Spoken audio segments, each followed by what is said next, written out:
Americans. 4 years ago, we launched a great national effort to rebuild our country, to renew its spirit, and to restore the allegiance of this government to its citizens. In short, we embarked on a mission to make America great again for all Americans. As I conclude my term as the 45th President of the United States, I stand before you truly proud of what we have achieved together. We did what we came here to do, and so much more. This week, we inaugurate a new administration and pray for its success in keeping America safe and prosperous. We extend our best wishes, and we also want them to have luck, a very important word.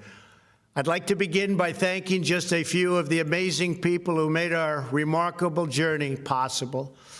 First, let me express my overwhelming gratitude for the love and support of our spectacular First Lady, Melania. Let me also share my deepest appreciation to my daughter, Ivanka, my son-in-law, Jared, and to Barron, Don, Eric, Tiffany, and Lara.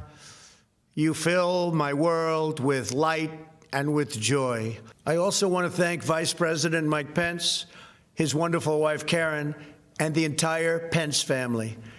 Thank you as well to my Chief of Staff, Mark Meadows, the dedicated members of the White House staff, and the cabinet, and all of the incredible people across our administration who poured out their heart and soul to fight for America.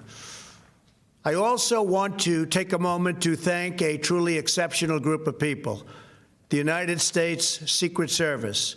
My family and I will forever be in your debt. My profound gratitude as well to everyone in the White House Military Office, the teams of Marine One and Air Force One, every member of the armed forces, and state and local law enforcement all across our country. Most of all, I want to thank the American people. To serve as your president has been an honor beyond description. Thank you for this extraordinary privilege, and that's what it is, a great privilege and a great honor. We must never forget that while Americans will always have our disagreements, we are a nation of incredible, decent, faithful, and peace-loving citizens who all want our country to thrive and flourish and be very, very successful and good. We are a truly magnificent nation. All Americans were horrified by the assault on our Capitol. Political violence is an attack on everything we cherish as Americans. It can never be tolerated. Now more than ever, we must unify around our shared values and rise above the partisan rancor and forge our common destiny. 4 years ago, I came to Washington as the only true outsider ever to win the presidency. I had not spent my career as a politician, but as a builder looking at open skylines and imagining infinite possibilities. I ran for president because I knew there were towering new summits for America just waiting to be scaled. I knew the potential for our nation was boundless as long as we put America first. So I left behind my former life and stepped into a very difficult arena, but an arena nevertheless with all sorts of potential if properly done. America had given me so much, and I wanted to give something back. Together with millions of hardworking patriots across this land, we built the greatest political movement in the history of our country. We also built the greatest economy in the history of the world. It was about America first because we all wanted to make America great again. We restored the principle that a nation exists to serve its citizens. Our agenda was not about right or left. It wasn't about Republican or Democrat, but about the good of a nation, and that means the whole nation. With the support and prayers of the American people, we achieved more than anyone thought possible. Nobody thought we could even come close. We passed the largest package of tax cuts and reforms in American history. We slashed more job-killing regulations than any administration had ever done before. We fixed our broken trade deals, withdrew from the horrible Trans-Pacific Partnership and the impossible Paris Climate Accord, renegotiated the one-sided South Korea deal, and we replaced NAFTA with the groundbreaking USMCA. That's Mexico and Canada, a deal that's worked out very, very well. Also, and very importantly, we imposed historic and monumental tariffs on China, made a great new deal with China.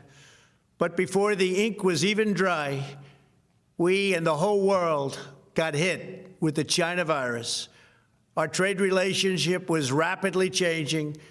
Billions and billions of dollars were pouring into the U.S., but the virus forced us to go in a different direction.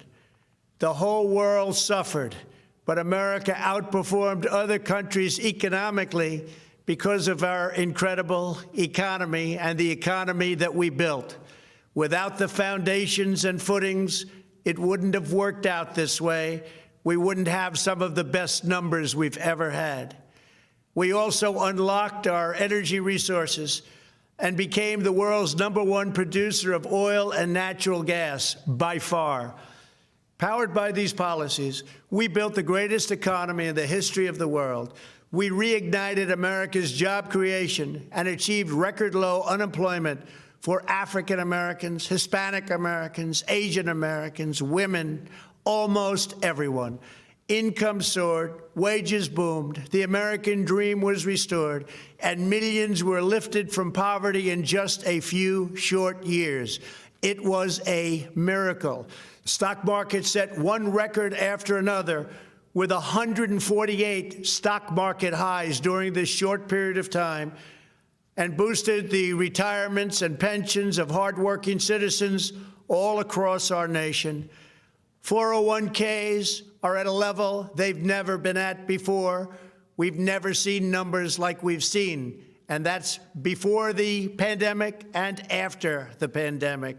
We rebuilt the American manufacturing base, opened up thousands of new factories, and brought back the beautiful phrase, "Made in the USA."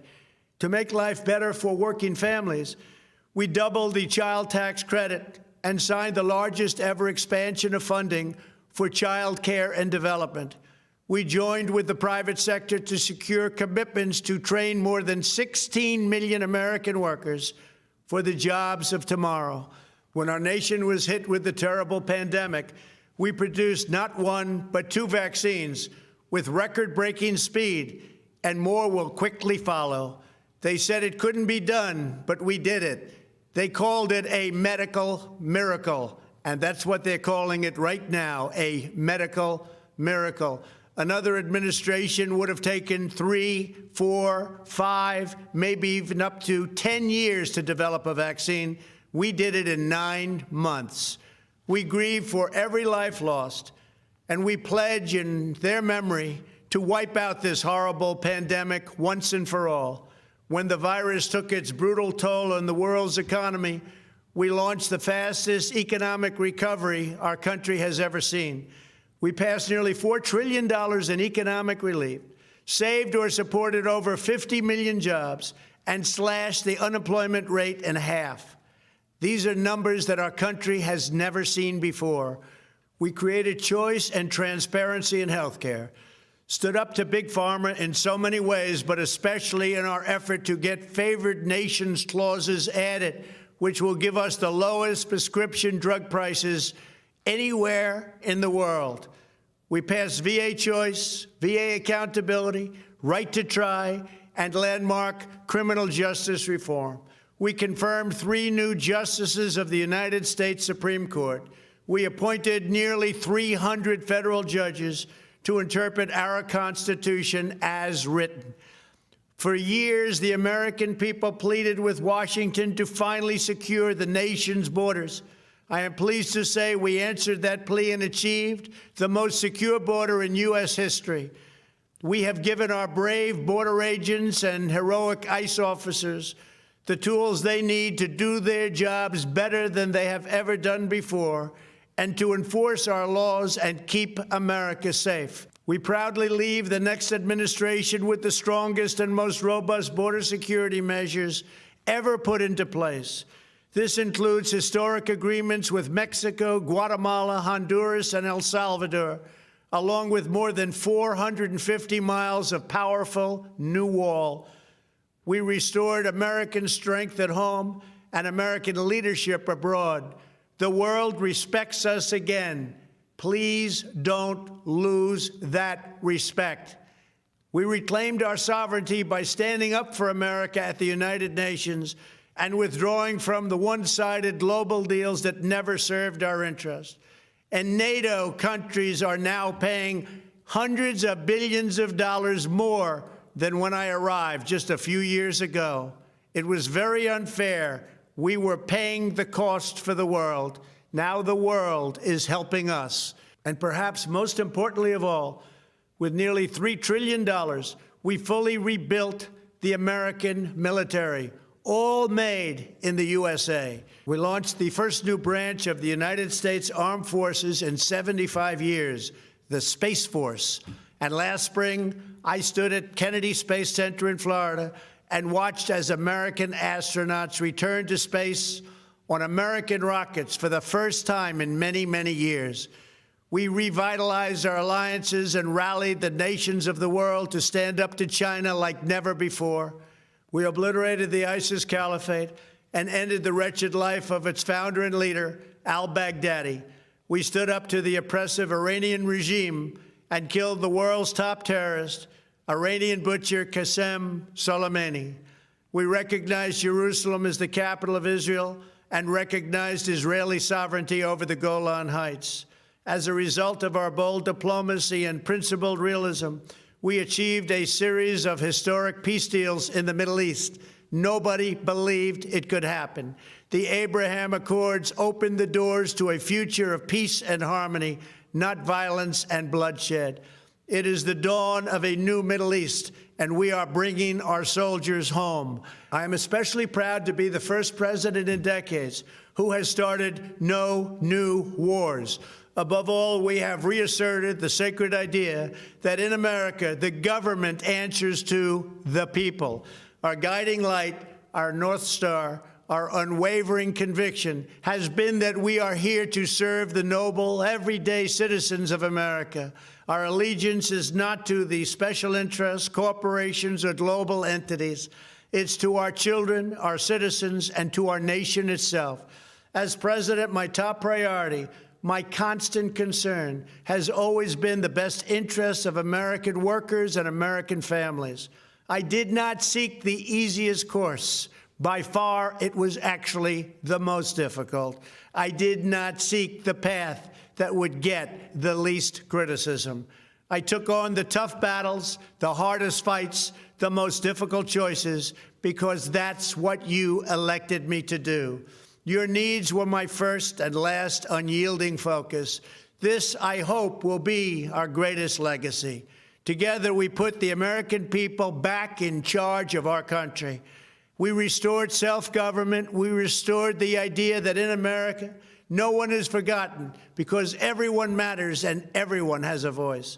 We fought for the principle that every citizen is entitled to equal dignity, equal treatment, and equal rights, because we are all made equal by God. Everyone is entitled to be treated with respect, to have their voice heard, and to have their government listen. You are loyal to your country, and my administration was always loyal to you. We worked to build a country in which every citizen could find a great job and support their wonderful families. We fought for the communities where every American could be safe and schools where every child could learn. We promoted a culture where our laws would be upheld, our heroes honored, our history preserved, and law-abiding citizens are never taken for granted. Americans should take tremendous satisfaction in all that we have achieved together. It's incredible. Now, as I leave the White House, I have been reflecting on the dangers that threaten the priceless inheritance we all share. As the world's most powerful nation, America faces constant threats and challenges from abroad. But the greatest danger we face is a loss of confidence in ourselves, a loss of confidence in our national greatness. A nation is only as strong as its spirit. We are only as dynamic as our pride. We are only as vibrant as the faith that beats in the hearts of our people. No nation can long thrive that loses faith in its own values, history, and heroes, for these are the very sources of our unity and our vitality. What has always allowed America to prevail and triumph over the great challenges of the past has been an unyielding and unashamed conviction in the nobility of our country and its unique purpose in history. We must never lose this conviction. We must never forsake our belief in America. The key to national greatness lies in sustaining and instilling our shared national identity. That means focusing on what we have in common, the heritage that we all share. At the center of this heritage is also a robust belief in free expression, free speech, and open debate. Only if we forget who we are and how we got here could we ever allow political censorship and blacklisting to take place in America. It's not even thinkable. Shutting down free and open debate violates our core values and most enduring traditions. In America, we don't insist on absolute conformity or enforce rigid orthodoxies and punitive speech codes. We just don't do that. America is not a timid nation of tame souls who need to be sheltered and protected from those with whom we disagree. That's not who we are. It will never be who we are. For nearly 250 years, in the face of every challenge, Americans have always summoned our unmatched courage, confidence, and fierce independence. These are the miraculous traits that once led millions of everyday citizens to set out across a wild continent and carve out a new life in the Great West. It was the same profound love of our God-given freedom that willed our soldiers into battle and our astronauts into space. As I think back on the past 4 years, one image rises in my mind above all others. Whenever I traveled all along the motorcade route, there were thousands and thousands of people. They came out with their families so that they could stand as we passed and proudly wave our great American flag. It never failed to deeply move me. I knew that they did not just come out to show their support of me. They came out to show me their support and love for our country. This is a republic of proud citizens who are united by our common conviction that America is the greatest nation in all of history. We are and must always be a land of hope, of light, and of glory to all the world. This is the precious inheritance that we must safeguard at every single turn. For the past 4 years, I have worked to do just that.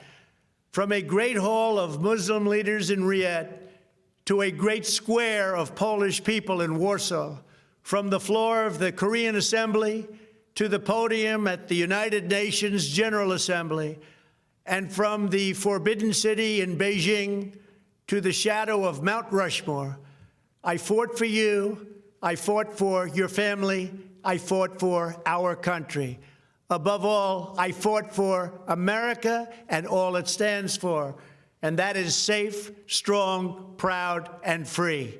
Now, as I prepare to hand power over to a new administration at noon on Wednesday, I want you to know that the movement we started is only just beginning. There's never been anything like it. The belief that a nation must serve its citizens will not dwindle, but instead only grow stronger by the day. As long as the American people hold in their hearts deep and devoted love of country, then there is nothing that this nation cannot achieve. Our communities will flourish, our people will be prosperous, our traditions will be cherished, our faith will be strong, and our future will be brighter than ever before. I go from this majestic place with a loyal and joyful heart, an optimistic spirit, and a supreme confidence that for our country and for our children, the best is yet to come. Thank you and farewell. God bless you. God bless the United States of America.